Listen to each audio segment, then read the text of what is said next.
Wilson. Wilson is your basic custom stock character template. He has 150 health, 150 hunger, and 200 stamina, which are the default values that are tweaked in order to make everybody else in the game somewhat unique. Wilson's only gimmick is that he can grow a beard. I know this may not seem like riveting news, but just wait, there's more. Wilson's beard has 3 lengths: Ducktail, Classic, and Redneck. Each stage of beard growth offers slightly more protection from the elements, with the Phil Robertson scruff insulating him against a whopping 2 minutes and 15 seconds of Winter Fury. Considering he doesn't have any drawbacks, he is supposedly better suited for winter survival and efficiency, so that's what we're aiming for on this run. In order to prove Wilson's superiority in winter survival, we're going to be putting him through a long winter period, during which he is not allowed to craft a thermal stone. I mean, seriously, any noob can survive with a thermal stone. Rising to the challenge, Wilson showed up in his Jack Frost jammies and was immediately prepared to show off his skills. So, here's how this all went down. Day 1, Wilson found gold, gears, and rocks. Day 2, he tracked down a koalefant and forced it to guide him to where the beefalo roam, so he can begin building his home on Day 3, which is also the day the koalefant dies. Meatballs? No, Wilson is better than that. We eat meaty stew and turkey dinners here. Day 4, Wilson receives a skirt and finds a Yukis, and this will be important later, but for now we don't touch him. Trust me, even the best equipped of combat legends do not like to tangle with Yukis. Day 5, Wilson loses most of his HP to a tall bird, only to discover they can't actually defeat Clockwork Knights.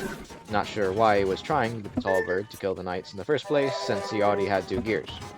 Day 6, Wilson starts a twig collection and kills a single hound.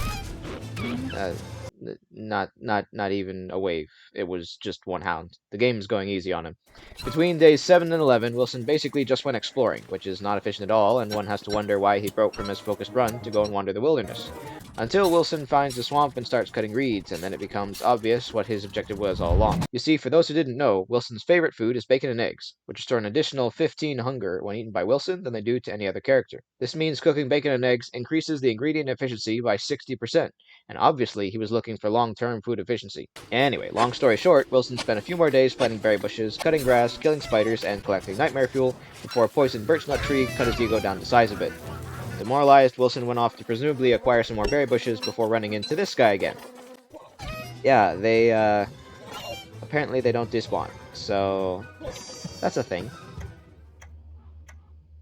Take 2! Woohoo! The makeup is coming off now. It's time to get serious about winter survival.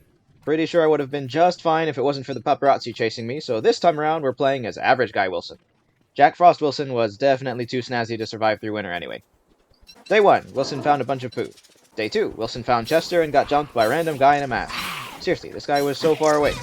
Day 3, Wilson sold candy to a pig for some shiny rocks. Day 4, Wilson got cheated out of a perfectly good tree and chose to exact vengeance upon the forest. Day 5, Wilson had it out with the law. Day 6, Wilson decides it's a good idea to cross a hound-infested desert in pitch darkness and gets adequately spanked for his audacity.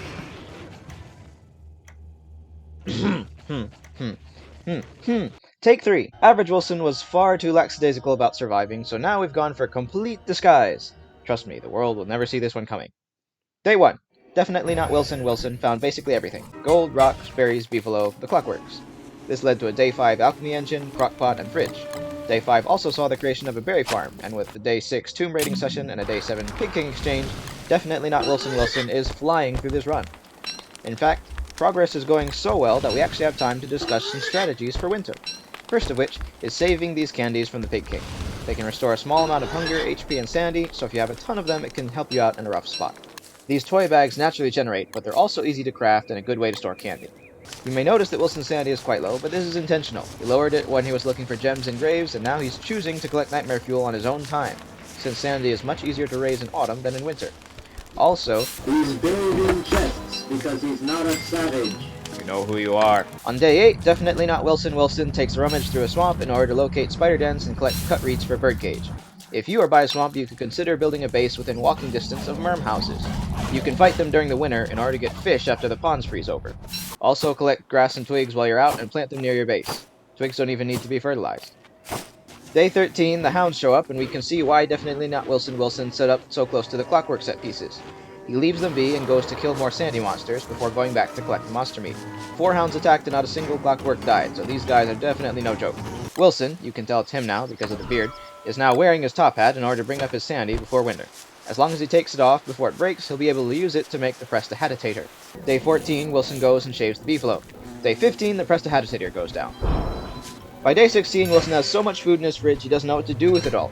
So naturally, the next day he takes the monster meat to the pig village in order to play one of my favorite games. You see, when you kill a pig, it has a chance of dropping 1 to 2 meat, or a tail. When a pig eats 4 monster meat, it turns into a werepig, which will always drop the full 2 meat and tail guaranteed upon death.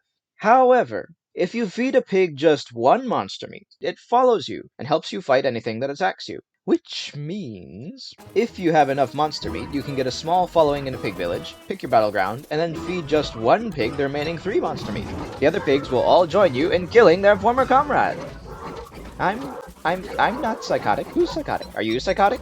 Anyway, this is not only a safer way to collect meat and tails, but it also helps to offset the sandy drain of the werepigs, since the ally pigs provide a small sandy boost. Before heading home, Wilson finishes the day by collecting a bunch of morsels, since this area is chock full of molehills.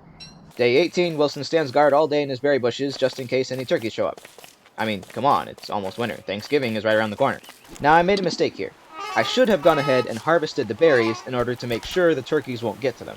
But instead, because I had a bunch of mushrooms, I chose to go and harvest more nightmare fuel. Sure enough, the hounds show up the next day, and while I'm running them around the clockwork, a gobbler makes off with half my berries. Day 20, Wilson built a tent to heal his wounds. Day 21, winter starts, and Wilson is now sporting a fabulous Phil Robertson beard and a nice warm fuzzy pair of rabbit earmuffs. By day 22, we've swapped the earmuffs for a full-on beanie.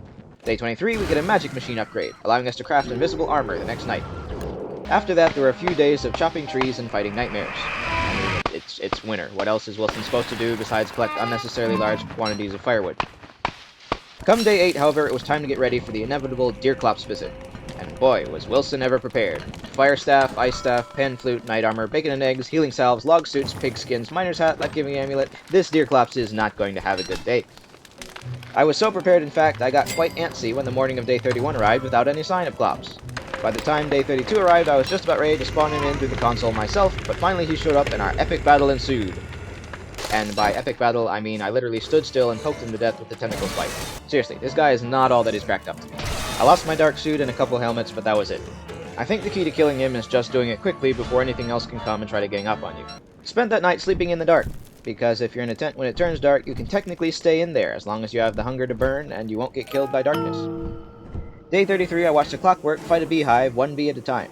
This, by the way, is top-quality entertainment during the winter. I was genuinely sitting out in the cold waiting to see who would win. Day 34, I set my fire out with a nice fling-o-matic, which was also an exhilarating rush of adrenaline to break up the monotony of winter. By day 35, the combination of boredom mixed with the arsenal of weaponry I had prepared for Deerclops made me decide to spawn a Krampus. Unfortunately, he went down faster than a hound wave, so I still have way too much firepower on hand for my own good.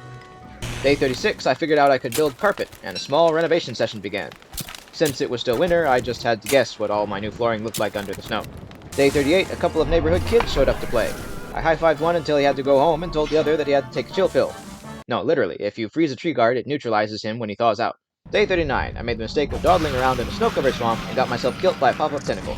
The life-giving amulet went down the drain, and oh look, definitely not Wilson. Wilson is back. Yep, the beard vanishes upon death, so it looks like he's going to have to finish winter without it. Not to worry, we still have our trusty rabbit muffs and a woolly vest for just such an occasion. Turns out I didn't have to wait long, because spring arrived on day 43. Although worryingly, I spent half of day 42 walking around without the beard and still didn't get cold. Is my beard not actually that useful? Nah, it couldn't be. It was obviously just warmer because spring was almost here. I'm a winter legend. I've been tried and tested through all these past grueling 20-something days. I'm definitely just more used to the cold. Couldn't be that just any character can survive without a beard. Or a thermal stone. Right? Right?